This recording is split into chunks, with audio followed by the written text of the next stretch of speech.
بسم اللہ الرحمن الرحیم۔ کل کہانی ہماری ختم ہوئی تھی جہاں سے آج اس کہانی کو وہیں سے جوڑتے ہیں۔ یہ نائی کا قصہ چل رہا ہے اور نائی جو ہے وہ یہ بیان کرنے کی کوشش کر رہا ہے اپنے دوستوں کے سامنے کہ میں اس لڑکے کے پیچھے کیوں بھاگا اور میں نے اس کو کیوں اس قاضی کے گھر جانے سے روکا اور میں کیوں اس کو بچانا چاہ رہا تھا۔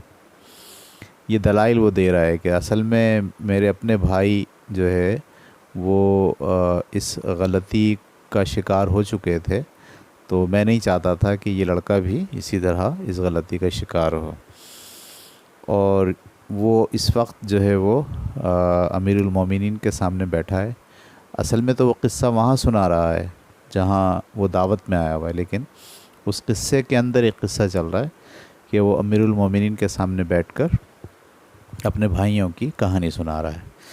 تو بات اس کے دوسرے بھائی کی تیسرے بھائی کا قصہ جو ہے وہ چل رہا ہے۔ ایک پہلے جو ہے وہ درزی تھا، ہم نے دیکھا کہ درزی کے ساتھ کیا ہوا، ٹھیک ہے، پہلے کبڑا تھا، ٹھیک ہے، اور پھر اس کے بعد اس کا دوسرا بھائی جو ہے اس کو بھی مار مار کے ننگی حالت میں جو ہے وہ چمڑے کے بازار کے اندر پھینک دیا گیا، وہ ہم نے دیکھا۔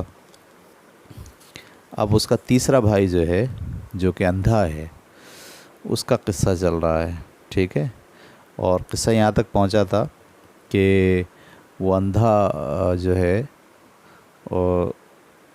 سارے اندھے ایک جگہ جمع ہوئے ہیں اور وہاں وہ اپنے پیسے گن رہے ہیں، تو تقریباً 12,000 درہم ان کے پاس موجود ہیں، اور ایک آدمی جو اس کے پیچھے پیچھے آیا ہے وہ بھی ان کے ساتھ موجود ہے۔ تو بعد میں ان سب نے باہر نکل کر شور مچایا اور لوگوں نے اس کو پیٹنا شروع کیا اور کہا کہ مسلمانوں، ہمارے یہاں چور گھسا ہے اور ہمارا مال چرانا چاہتا ہے۔ یہ سن کر بہت سے لوگ جمع ہو گئے اور وہ شخص آگے بڑھ کر ان سے لپٹ گیا اور وہی دعویٰ کرنے لگا جو اندھے اس کے اوپر کرتے تھے، یعنی وہ بھی یہی بات کہنے لگا کہ یہ لوگ چور ہیں اور میرے گھر میں گھس آئے ہیں۔ اور اس نے یہ بھی کہا چلاتے ہوئے کہ اے مسلمانوں، دہائی خدا کی اور سلطان کی، دہائی خدا کی اور شہر کے حاکم کی، کیونکہ میں حاکم کو ایک بات بتانا چاہتا ہوں۔ یہاں ہماری کہانی ختم ہوئی تھی، آگے چلتے ہیں۔ اتنے میں لوگوں نے میرے بھائی سمیت سب کو گھیر لیا اور ان کو حاکم کے مکان پر لے گئے۔ حاکم نے ان سب کو اپنے سامنے کھڑا کر کے پوچھا کہ کیا ماجرا ہے۔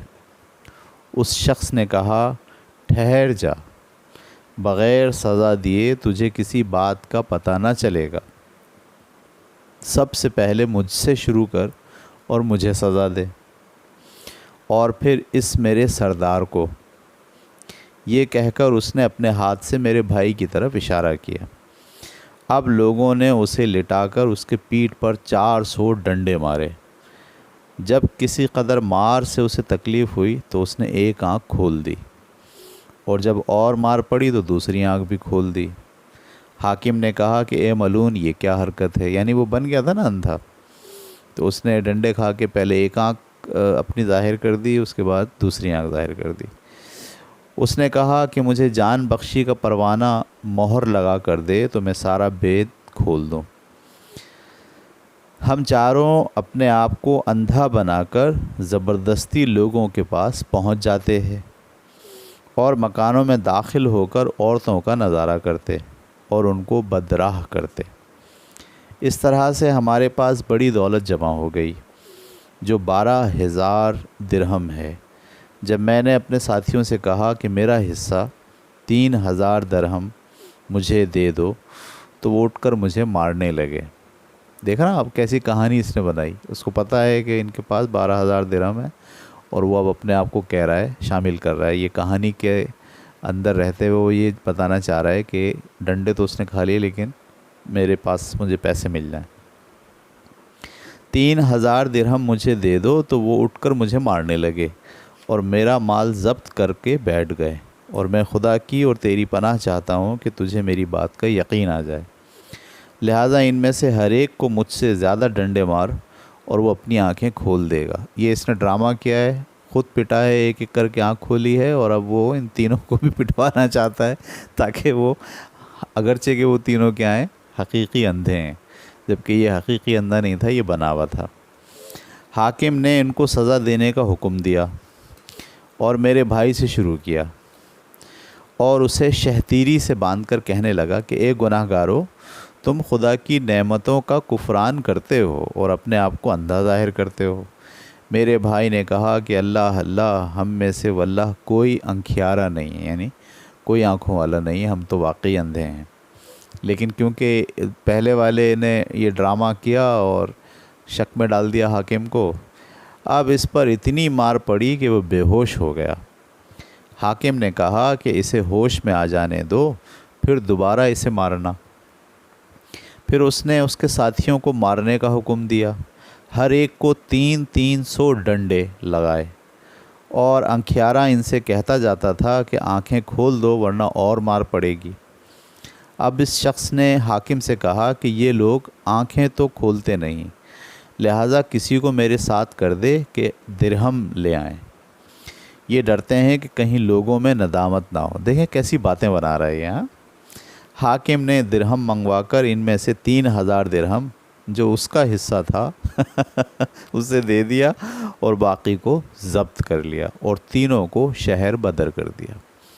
یعنی 3 جو صحیح اندھے تھے وہ بیچارے نقصان میں آ گئے، اور ایک آدمی جو اندھا نہیں تھا، آنکھوں والا تھا، اس نے ایسا ڈرامہ رچایا کہ اس ڈرامے سے ان تینوں اندھوں کو سزا بھی ملی، ان کے پیسے بھی ضبط ہو گئے، اور ساتھ ساتھ جو ہے وہ اس ایک آنکھ والے کو 400 ڈنڈے کھا کے تقریباً 3000 درہم کو جو ہے اس کا فائدہ ہو گیا۔ ٹھیک ہے۔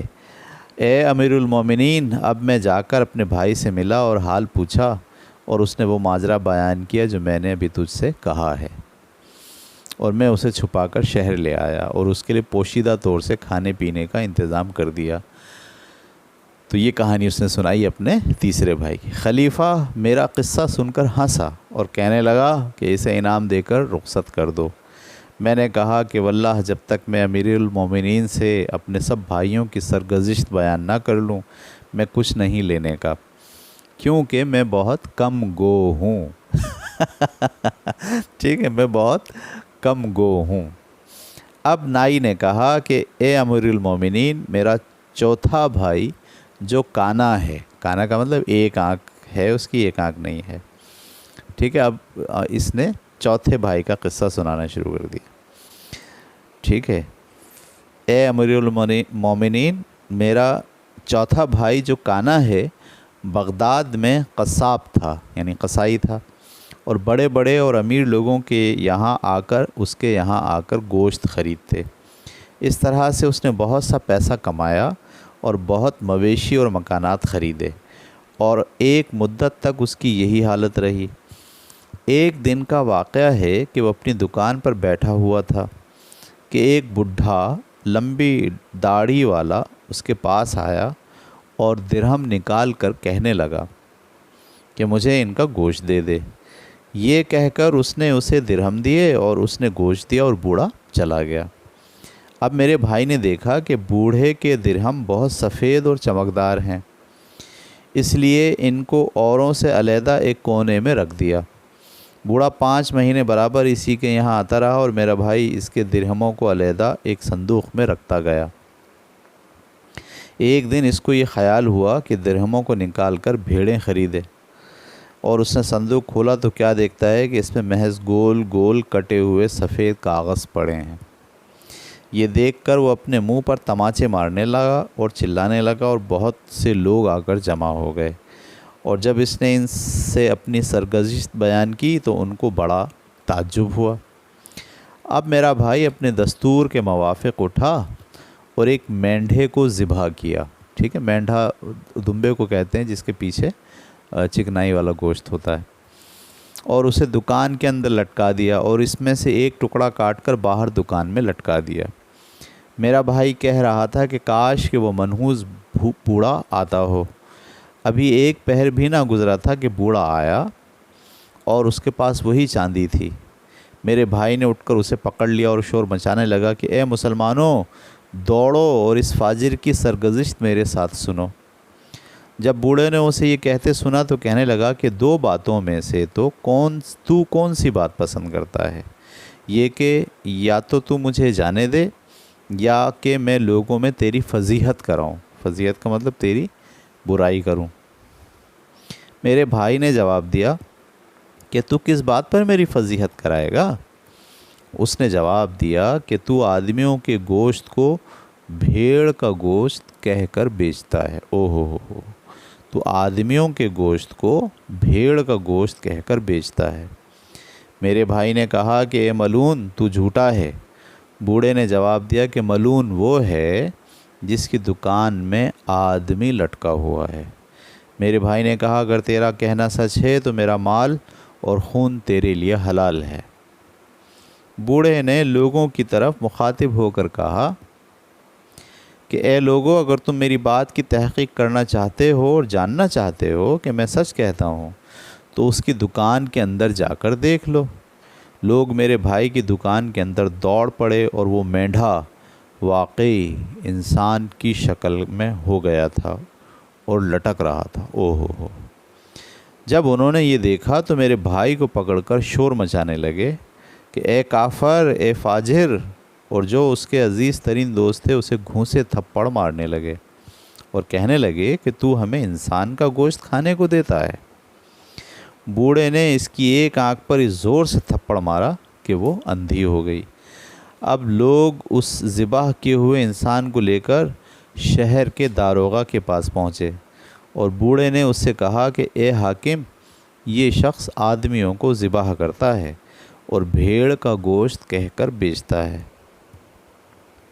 ہم اسے پکڑ کر تیرے پاس لائے ہیں، اٹھ اور خدا کا حق ادا کر۔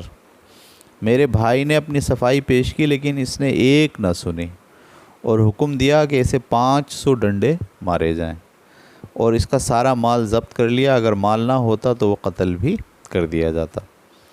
اب میرا بھائی وہاں سے سر کے بل بھاگا اور ایک بڑے شہر میں پہنچا اور اس نے یہ بہتر خیال کیا کہ موچی کی دکان کھول لے، اور وہ دکان کھول کر بیٹھ گیا اور کچھ کام کاج شروع کر دیا تاکہ کچھ کھانا پینا چلے۔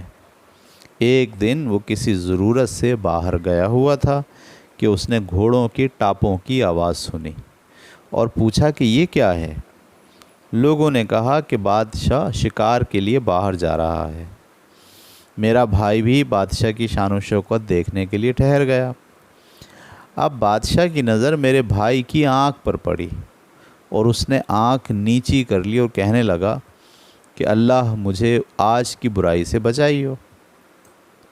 یہ کہہ کر اس نے باغ پھیر دی اور سب غلاموں کو لے کر لوٹ گیا، یعنی اس کو دیکھا اور دیکھ کر اس نے شکار کا ارادہ ملتوی کر لیا اور چلا گیا۔ اب اس کے حکم کے مطابق غلاموں نے میرے بھائی کو آ لیا اور اتنا سخت مارا کہ وہ مرنے کے قریب ہو گیا بدشگونی میں، لیکن میرے بھائی کو کچھ نہ معلوم ہوا کہ اس پر کیوں مار پڑی۔ جب وہ نیم جان گھر واپس آ رہا تھا تو اسے راستے میں بادشاہ کا ایک نوکر ملا اور اس نے اس سے سارا ماجرا بیان کیا۔ نوکر ہنستے ہنستے لوٹ گیا اور کہنے لگا کہ بھائی، بادشاہ کو اس کی برداشت نہیں کہ اس کی نظر کانے پر پڑے، بالخصوص جب وہ داہنی آنکھ سے کانا ہو تو اسے بے قتل کیے نہیں چھوڑتا۔ یعنی بادشاہ کو اگر کوئی ایسا آدمی مل جائے جو داہنی آنکھ جس کی کانی ہو تو اسے لازمی قتل کر دیتا ہے۔ جب میرے بھائی نے یہ سنا تو اس شہر سے بھاگ جانے کا تہیہ کیا اور اٹھ کر وہاں سے چل کھڑا ہوا اور ایک دوسری جگہ پہنچا جہاں وہ کسی کو نہ جانتا تھا اور وہاں بہت دنوں رہا۔ ایک روز کا واقعہ ہے کہ میرا بھائی اپنے بارے میں پریشان تھا اور دل بہلانے باہر نکلا کہ اتنے میں اس نے اپنے پیچھے گھوڑوں کی ٹاپوں کی آواز آتی ہوئی سنی اور وہ اپنے دل میں کہنے لگا کہ پھر مقدر نے مجھے آ گھیرا، اور دیکھنے لگا کہ کہاں جا کر چھپے، مگر اسے کوئی جگہ نظر نہ آئی۔ اب اس کی نظر ایک بند دروازے پر پڑی اور اس نے اسے دھکا دے کر گرا دیا اور اندر گھس گیا اور دیکھا کہ وہاں ایک لمبی غلام گردش ہے، یعنی راہداری ہے بڑی سی۔ وہ اس کے اندر داخل ہو گیا۔ ابھی اس کو کسی بات کی خبر نہ تھی کہ دو آدمیوں نے آ کر اسے پکڑ لیا اور کہنے لگے، شکر ہے خدا کا کہ تو ہمارے ہتھے چڑھا۔ اے خدا کے دشمن، 3 راتوں سے تو نے ہمیں بالکل سونے نہ دیا۔ وہ کسی اور کا انتظار کر رہے تھے بیٹھ کے، نہ چین لینے دیا اور ہمیں مرنے کے قریب پہنچا دیا۔ میرے بھائی نے کہا، اے لوگو، بات کیا ہے؟ انہوں نے جواب دیا کہ تو ہمارے اوپر چھاپا مارتا ہے اور ہماری فضیحت کرانا چاہتا ہے۔ کیا یہ کافی نہیں کہ تو نے اور تیرے ساتھیوں نے اسے قلانچ کر دیا ہے؟ بہرحال وہ چھری نکال کر ہمارے حوالے کر، جس سے تو ہمیں ہر رات ڈراتا ہے۔ اب انہوں نے اس کی تلاشی لی تو انہیں اس کے کمر میں ایک چھری ملی۔ اس نے کہا کہ اے لوگو، میرے بارے میں خدا سے ڈرو اور تمہیں معلوم ہونا چاہیے کہ میری سرگزشت کیا ہے۔ اور اس نے سارا قصہ بیان کر دیا، اس امید پر کہ وہ اسے جانے دیں گے، لیکن انہوں نے میرے بھائی کی ایک نہ سنی اور اسے پکڑ کر مارنا شروع کر دیا اور اس کے کپڑے اتار ڈالے۔ اب انہوں نے دیکھا کہ اس کے بدن پر کوڑے کے مار کے نشان ہیں اور اسے کہنے لگے، یہ تو مار کے نشان ہیں، اور وہ اسے حاکم کے پاس لے گئے۔ اب حاکم نے میرے بھائی سے کہا کہ اے فاجر، تجھے کس بات نے اس پر آمادہ کیا کہ تو قتل کے ارادے سے ان کے گھر میں گھستا ہے؟ میرے بھائی نے کہا کہ اے حاکم، میں تجھے خدا کا واسطہ دیتا ہوں کہ میری بات سن اور جلدی مت کر۔ والی نے جواب دیا کہ ہم اور ڈاکو کی بات سنیں، جس نے لوگوں کو غریب بنا دیا ہے اور جس کی پیٹھ پر مار کے نشان بھی ہیں۔ تو نے کوئی بہت بڑا جرم کیا ہوگا جس کی وجہ سے لوگوں نے تیری یہ درگت بنائی۔ یہ کہہ کر اس نے حکم دیا کہ میرے بھائی کے 100 درے لگائے جائیں، اور اس کے 100 درے لگائے گئے اور ایک اونٹ پر بٹھا کر اسے پھرایا گیا۔ اور لوگ کہتے جاتے تھے کہ یہ اس شخص کی کم از کم سزا ہے جو لوگوں کے گھروں پر ڈاکہ ڈالتا ہے۔ اب حاکم نے پھر اسے شہر بدر کرنے کا حکم دیا اور میرے بھائی کا چہرہ فق ہو گیا۔ جب میں نے اس کا حال سنا تو میں نے اس کے پاس جا کر ماجرا پوچھا اور اس نے اپنی ساری سرگزشت مجھے بیان کی۔ اب انہوں نے اسے چھوڑ دیا اور میں اس کے پاس گیا اور اسے لے کر چپکے سے شہر آ گیا اور اس کے کھانے پینے کا انتظام کیا۔ یہ تھا جناب اس کا چوتھا بھائی۔ اگلا کہانی وہ شروع کرتا ہے، میرا 5واں بھائی دونوں کانوں سے بوچا تھا، یعنی بہرا تھا، اے امیر المومنین، اور فقیر تھا۔ رات کو لوگوں سے بھیک مانگتا اور دن میں اس پر گزارا کرتا، اور ہمارا باپ سن رسید کو پہنچ چکا تھا۔ وہ بیمار ہوا اور مر گیا اور 700 دینار ہمارے لیے ترکے میں چھوڑ گیا، اور ہم میں سے ہر ایک نے 100 درہم لیے۔ لیکن جب میرے 5ویں بھائی کو اس کا حصہ ملا تو وہ حیران ہو گیا اور اس کی سمجھ میں یہ نہ آیا کہ کیا کرنا چاہیے۔ وہ اسی شش و پنج میں تھا کہ اسے خیال ہوا کہ ان داموں سے طرح طرح کے کانچ کے برتن خریدے اور ان سے فائدہ اٹھائے۔ یہ سوچ کر اس نے 100 درہم کے کانچ کے برتن خریدے اور انہیں ایک تشت میں رکھ کر ایک جگہ بیٹھ کر بیچنے لگا۔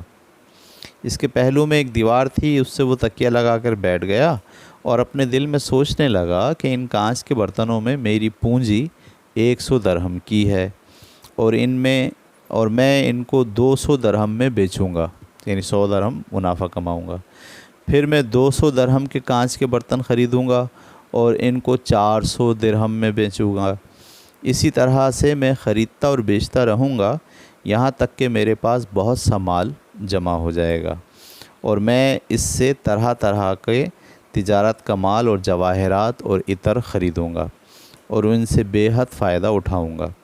اس کے بعد میں خوبصورت محل خریدوں گا اور غلام اور گھوڑے اور سونے کی کاٹھیاں خریدوں گا۔ سب خیال میں وہ سوچ رہا ہے، اور خوب کھاؤں پیوں گا، اور شہر کا کوئی گویا اور دومنی نہ ہوگی جس کو میں اپنے یہاں نہ بلاؤں۔ دومنی کا مطلب جو گانے والی ہوتی ہے۔ اگر خدا کو منظور ہے تو میں اپنی پونجی 1,00,000 درہم تک پہنچا دوں گا۔ ٹھیک ہے، اس کے پاس کتنے ہیں؟ 100 درہم۔ 100 درہم سے اس نے کانچ کے برتن خریدے اور خواب اس نے دیکھ لیا ہے 1,00,000 درہم کا۔ وہ اپنے دل میں یہی حساب لگا رہا تھا اور کانچ کے برتنوں کا تشت اس کے سامنے رکھا ہوا تھا اب وہ اپنے دل میں کہنے لگا، ٹھیک ہے دیکھیں شیخ شلی کی طرح وہ سوچ رہا ہے، وہ اپنے دل میں کہنے لگا کہ جب میرا مال 1 درہم کا ہو جائے گا تو میں شہزادیوں اور وزیر زادیوں سے نکاح کرنے کے لیے کٹنیاں بھیجوں گا۔ یہ رشتہ کرانے والوں کو کہا جاتا تھا کٹنیاں، اور وزیر کی بیٹی کے پاس شادی کا پیغام بھیجوں گا، کیونکہ مجھے معلوم ہوا ہے کہ وہ حسن میں لاجواب اور جمال میں یکتا ہے، اور 1000 دینار اس کا مہر مقرر کروں گا۔ اگر اس پر اس کا باپ راضی ہو گیا تو خیر، ورنہ میں اس کی مرضی کے خلاف لڑکی کو جبراً لے آؤں گا جبراً لے آؤں گا، اور جب وہ میرے گھر آ چکے گی تو میں اس کے لیے 10 ننھے غلام خریدوں گا، اور اپنے لیے بادشاہوں اور سلطانوں کی پوشاکوں میں سے ایک پوشاک خریدوں گا، اور ایک سونے کی زین بنوا کر اسے قیمتی جواہرات سے آراستہ کروں گا۔ زین جو ہے وہ گھوڑے کے اوپر جو بیٹھنے کے لیے، سواری کے لیے چیز ہوتی ہے، اس کو کہتے ہیں۔ پھر میں سوار ہوں گا اور میرے ارد گرد اور سامنے سفید غلام ہوں گے، اور میں شہر کا چکر لگاؤں گا اور لوگ مجھے سلام کریں گے اور دعا دیں گے۔ اب میں اس وزیر کے یہاں پہنچوں گا جو لڑکی کا باپ ہے، اور سفید غلام میرے آگے اور پیچھے اور داہنے اور بائیں ہوں گے۔ جب وزیر مجھے دیکھے گا تو کھڑا ہو جائے گا اور مجھے اپنی جگہ بٹھائے گا اور خود نیچے بیٹھ جائے گا، کیونکہ وہ میرا سسر ہے۔ خیال اس کے اندر اس کو، اچھا میرے ساتھ 2 غلام ہوں گے جن کے پاس 1000 دینار کی تھیلیاں ہوں گی، اور میں وزیر کو 1000 اس کی لڑکی کے مہر کے دوں گا، اور 1000 اس کو تحفہ دوں گا، تاکہ اس کو معلوم ہو کہ میں کتنا بامروت اور سخی اور بڑے دل والا ہوں، اور دنیا میری نظر میں کتنی حقیر ہے۔ جب کوئی شخص میرے سسرال سے آئے گا تو میں اسے نقد اشرفیاں دوں گا اور خلعت پہناؤں گا، یعنی ایسا جوڑا جس میں سونے کے تار ہوتے ہیں، اور اگر وہ کوئی ہدیہ لے کر آئے گا تو میں اسے منظور نہ کروں گا اور واپس کر دوں گا، تاکہ اسے معلوم ہو جائے کہ میں عالی دماغ ہوں اور اپنی شان نہیں چھوڑتا۔ پھر میں نئی شوکت اور دبدبے سے ان کے یہاں جاؤں گا۔ جب یہ سب کچھ ہو چکے گا تو میں انہیں حکم دوں گا کہ شادی کی رات کا انتظام کیا جائے، اور میں اپنے گھر کو سجاؤں گا۔ جب منہ دکھائی کا وقت آئے گا تو میں اپنی بہترین پوشاک پہنوں گا اور ریشمی لباس میں تکیہ لگا کر بیٹھوں گا اور دائیں بائیں نہ دیکھوں گا، کیونکہ یہ میری عقل کی بڑائی اور سمجھ کی پختگی کی دلیل ہوگی، اور میری بیوی میرے سامنے چاند کی طرح کھڑی ہوگی اور اپنی پوشاک اور زیور پہنے گی، اور میں تکبر اور غرور سے اس کی طرف نہ دیکھوں گا تاکہ سارے حاضرین کہیں گے کہ اے آقا، تیری بیوی اور تیری لونڈی تیرے سامنے کھڑی ہے، اس پر مہربانی کر اور ایک نظر ڈال، کیونکہ کھڑے کھڑے اس کو تکلیف ہوتی ہے۔ یہ کہہ کر وہ کئی بار میرے آگے زمین کو بوسہ دیں گے۔ اب میں اپنا سر اٹھاؤں گا اور ایک نظر اس کو دیکھوں گا ایک نظر اس کو دیکھوں گا اور پھر سر نیچے کر لوں گا۔ اس کے بعد وہ اسے سونے کے کمرے میں لے جائیں گے اور میں اٹھ کر اپنے کپڑے بدلوں گا۔ جب وہ دلہن کو دوسری بار لائیں گے تو جب تک وہ کئی بار میری خوشامد نہ کر لیں گے میں اس کی طرف نہ دیکھوں گا، اور ایک بار دیکھ کر پھر آنکھیں نیچی کر لوں گا، اور اس کی منہ دکھائی کے ختم ہونے تک یوں ہی رہوں گا۔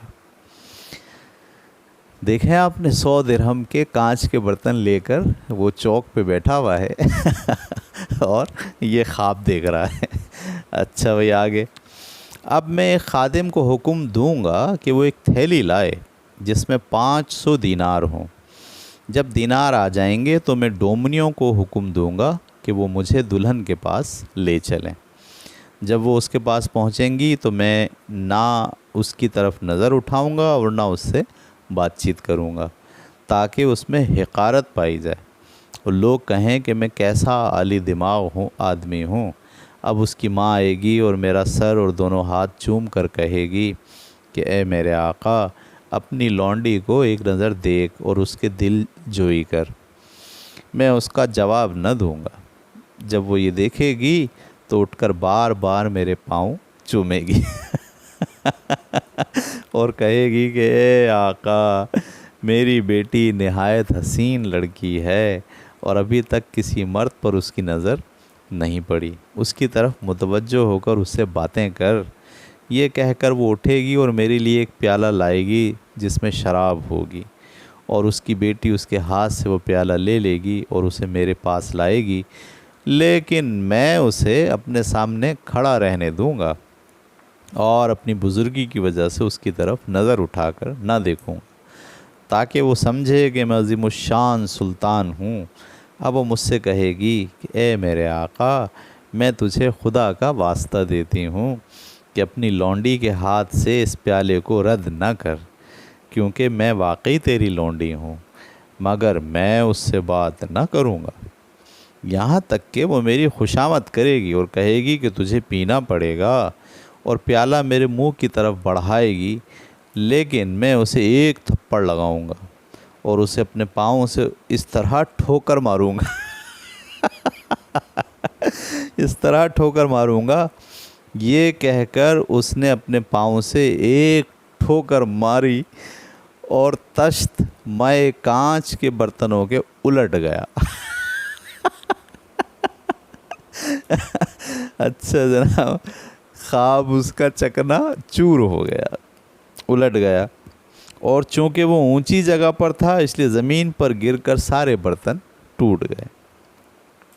اب میرا بھائی چلانے لگا اور کہتا جاتا تھا کہ یہ سب میرے غرور کی وجہ سے ہوا۔ اے امیر المومنین، اب میرے بھائی نے اپنے تماچے لگانے اور کپڑے پھاڑنا شروع کر دیے، اور وہ روتا جاتا۔ لوگ جو جمعے کی نماز کو جا رہے تھے، بعض اس کو دیکھ کر اس پر ترس کھاتے تھے اور بعض کو اس کا کچھ خیال نہ تھا، اور میرے بھائی کی یہ حالت تھی کہ اس کی پونجی اور فائدہ دونوں ضائع ہو گئے۔ پونجی جو ہے 100 درہم کی تھی اور اس کا فائدہ جو ہے وہ بہت بڑا تھا خواب میں۔ وہ کچھ دیر تک کھڑا رہا کہ اتنے میں ایک حسین عورت وہاں سے گزری، ٹھیک ہے، اس کے ساتھ بہت سے خادم تھے اور وہ ایک خچر پر سوار تھی جس پر سونے کی زین کسی ہوئی تھی، اور اس سے مشک کی خوشبو آ رہی تھی، اور وہ جمعے کی نماز پڑھنے جا رہی تھی۔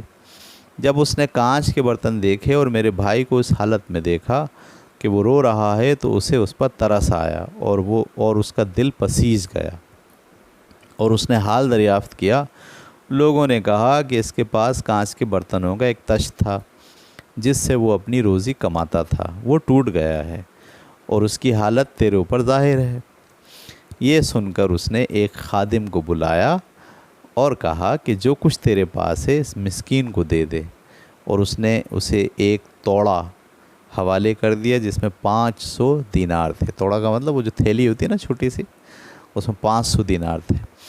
جب یہ توڑا میرے بھائی کے ہاتھ میں آیا تو مارے خوشی کے مارا جاتا تھا، اور اس نے آگے بڑھ کر اسے دعا دی، اور جب گھر پہنچا تو وہ امیر تھا۔ ابھی وہ بیٹھا سوچ ہی رہا تھا کہ کسی نے دروازہ کھٹکھٹایا، اور اس نے اٹھ کر دروازہ جو کھولا تو دیکھا کہ ایک بڑھیا کھڑی ہے۔ اس نے کہا کہ بیٹا، تو جانتا ہے کہ نماز کا وقت قریب آ گیا ہے اور میں بے وضو کے ہوں اور چاہتی ہوں کہ تیرے گھر میں آ کر وضو کروں۔ اس نے کہا بصر و چشم۔ میرا بھائی اندر گیا اور اس سے کہا کہ آ جا۔ جب وہ اندر آئی تو اس نے اسے وضو کرنے کے لیے ایک لوٹا دیا اور خود الگ جا کر بیٹھ گیا، اور دیناروں کے ملنے کی وجہ سے پھولے نہ سماتا تھا۔ اب اس نے وہ دینار اپنے اظہار بند میں باندھ لیے تھے، ٹھیک ہے، وہ جو تھیلی تھی اس نے اظہار بند میں باندھ لی تھی۔ جب باندھ چکا اور بڑھیا وضو کر چکی تو وہ اس جگہ آئی جہاں میرا بھائی بیٹھا ہوا تھا، اور 2 رکعت نماز پڑھی اور میرے بھائی کے لیے دعا مانگی۔ اس نے بڑھیا کا شکریہ ادا کیا اور اپنا ہاتھ دیناروں کی طرف بڑھایا اور 2 دینار نکال کر اسے دیے، اور اپنے دل میں کہنے لگا کہ یہ میری طرف سے صدقہ ہے۔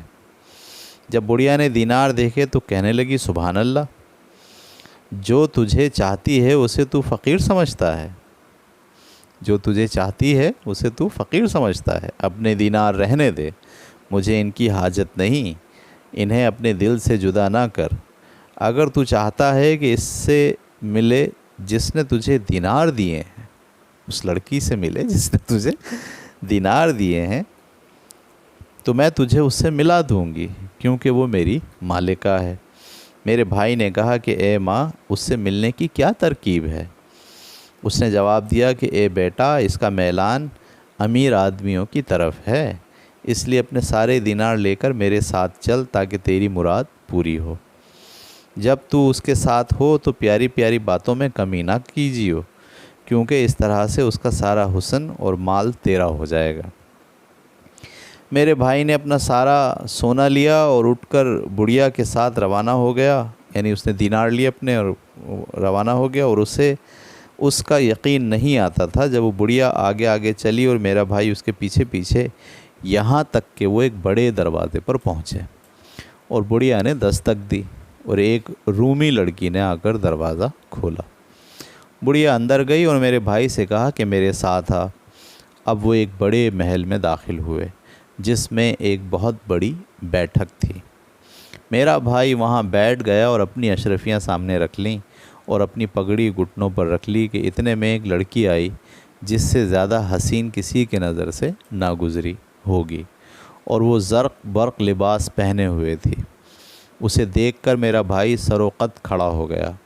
جب لڑکی نے اسے دیکھا تو وہ مسکرائی اور خوشی کا اظہار کیا اور اشارے سے کہا کہ بیٹھ جا۔ اب اس نے حکم دیا کہ دروازہ بند کر دیا جائے، اور میرے بھائی کے پاس آئی اور اس کا ہاتھ اپنے ہاتھ میں لے کر دونوں ایک تنہا کمرے میں پہنچے جس میں ریشمی فرش بچھے ہوئے تھے۔ وہاں میرا بھائی بیٹھ گیا اور اس کے پہلو میں وہ بھی بیٹھ گئی۔ تھوڑی دیر تک ہنسی مذاق چلتا رہا۔ اب وہ اٹھی اور کہنے لگی کہ جب تک میں واپس نہ آؤں یہاں سے مت جانا۔ یہ کہہ کر وہ چل دی اور میرا بھائی اکیلا رہ گیا کہ اتنے میں ایک لمبا چوڑا حبشی غلام اس کمرے میں آیا اور اس کے پاس ایک ننگی تلوار تھی، اور میرے بھائی سے کہنے لگا کہ تف ہو تجھ پر، تجھے یہاں کون لایا اور تو یہاں کیا کر رہا ہے؟ جب میرے بھائی نے اسے دیکھا تو اسے جواب دینے کی طاقت باقی نہ رہی اور اس کی زبان بند ہو گئی اور منہ سے کوئی بات نہ نکلی۔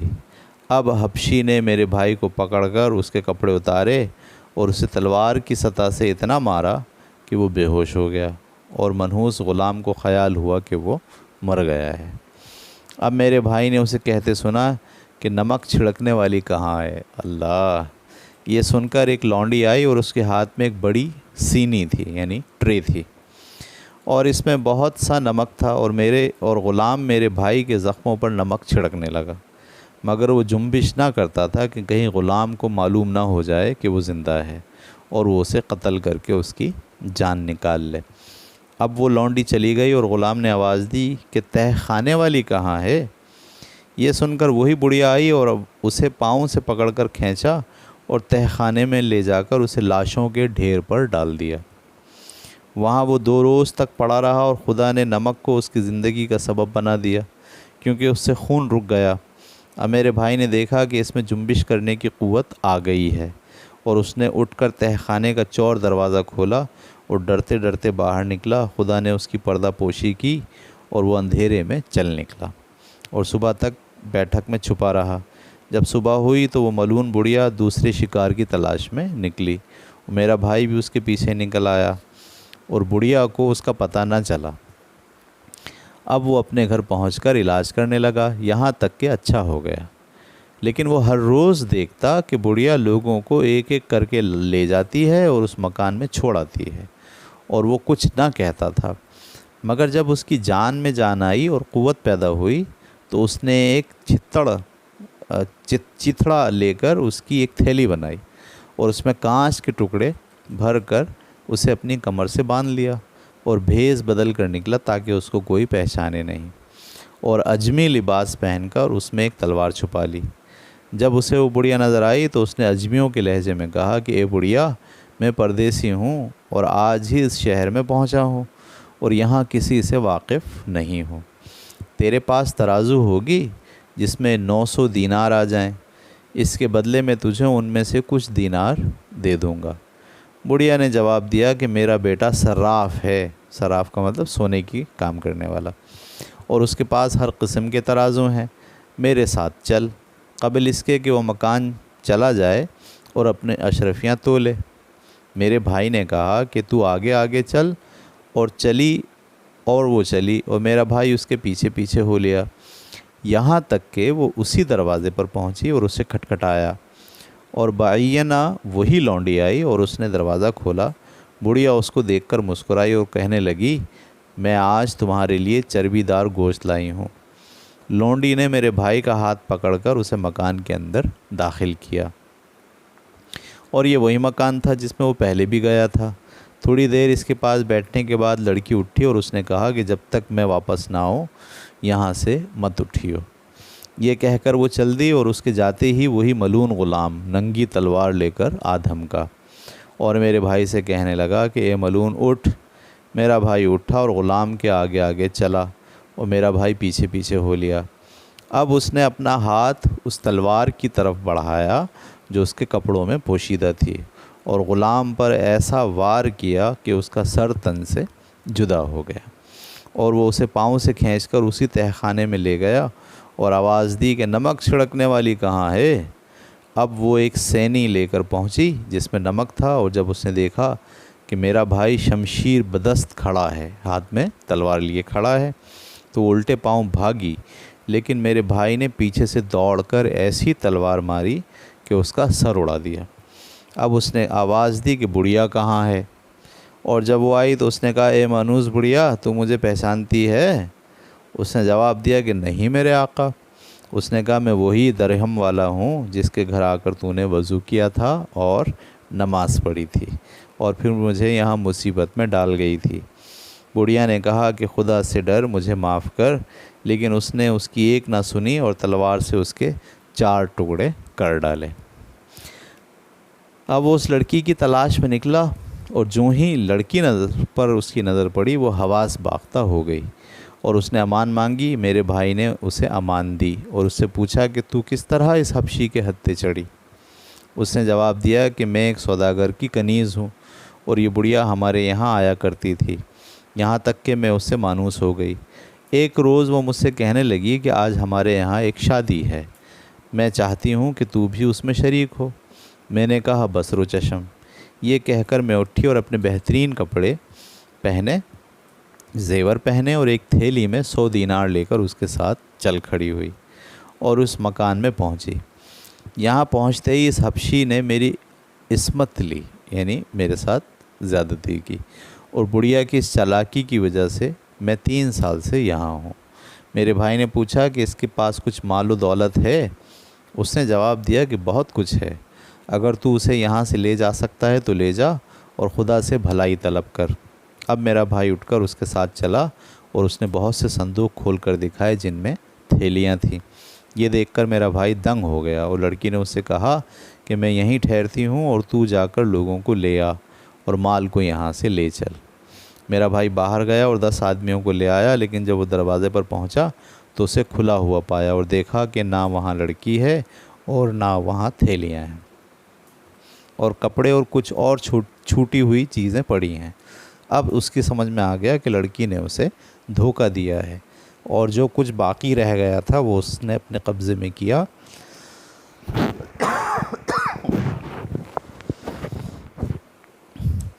اور کوٹھڑیاں کھول کر ان میں سے سب کچھ نکال لیا، اور گھر کے اندر کچھ نہ چھوڑا، اور گھر جا کر مزے سے سو رہا۔ جب سویرا ہوا تو 20 سپاہی اس کے پاس پہنچے اور اسے گرفتار کر کے کہنے لگے کہ شہر کے حاکم نے تجھے بلایا ہے اور اسے لے چلے۔ میرے بھائی نے ان سے اجازت مانگی کہ وہ ذرا گھر میں ہو آئے، لیکن انہوں نے اسے نہ چھوڑا کہ وہ گھر کے اندر داخل ہو۔ اس نے انہیں سارے درہم دینے کا وعدہ بھی کیا، لیکن انہوں نے انکار کر دیا، اور اسے ایک رسی سے خوب جکڑ کر باندھا اور لے کر چلتے ہوئے۔ راستے میں میرے بھائی کا ایک دوست ملا، اور اس نے اس کو دامن پکڑ کر اس سے التجا کی کہ ٹھہر جا اور مجھے ان لوگوں کے ہاتھ سے چھڑانے میں مدد کر۔ وہ شخص ٹھہر گیا، اور اس نے ان لوگوں سے پوچھا کہ کیا قصہ ہے؟ انہوں نے جواب دیا کہ حاکم کا حکم ہے کہ ہم اس شخص کو گرفتار کر کے اس کے سامنے حاضر کریں، اسی لیے ہم اسے لیے جا رہے ہیں۔ میرے بھائی کے دوست نے کہا کہ میں تمہیں 500 دینار دیتا ہوں، تم اسے چھوڑ دو اور حاکم کے پاس جا کر کہہ دینا کہ وہ ہمیں ملا ہی نہیں۔ انہوں نے اس کی بات بھی نہ مانی اور اس سے منہ کے بل کھینچتے لیے چلے گئے اور حاکم کے سامنے پیش کر دیا۔ جب حاکم نے میرے بھائی کو دیکھا تو کہنے لگا کہ یہ کپڑے اور مال تجھے کہاں سے ہاتھ لگے؟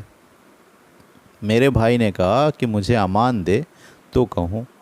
حاکم نے امان کا رومال اسے دیا اور اس نے سارا ماجرا شروع کر دیا، شروع سے لے کر آخر تک بیان کر دیا، جو اسے بڑھیا کے ساتھ پیش آیا تھا، اور نیز یہ کہ لڑکی کس طرح غائب ہوئی۔ اس کے بعد وہ حاکم سے کہنے لگا کہ جو چیزیں میں نے لی ہیں ان میں سے جو کچھ تیرا دل چاہے لے لے، اور میرے پاس محض اتنا چھوڑ دے کہ میں اس سے اپنی روزی کما سکوں۔ حاکم نے سارے کپڑے اور تمام مال اس سے لے لیے، مگر اس ڈر سے کہ کہیں سلطان کو اس کی خبر نہ ہو جائے، یعنی بادشاہ کو۔ اس نے میرے بھائی کو بلا کر کہا کہ اس شہر سے نکل جا، ورنہ میں تجھے پھانسی پر چڑھا دوں گا۔ اس نے کہا بصر و چشم، اور ایک دوسرے شہر کو روانہ ہو گیا۔ راستے میں اس پر ڈاکوؤں نے حملہ کیا اور اس کے کپڑے اتار لیے اور اسے مارا اور اس کے دونوں کان کاٹ ڈالے۔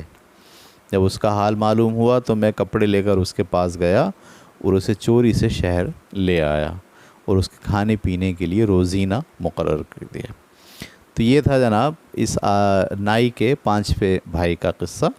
یہاں پر ہم اس کہانی کو روکتے ہیں۔ کل تک کے لیے اجازت۔ 6 بھائی کا قصہ ہم انشاءاللہ کل کی نشست میں پڑھیں گے۔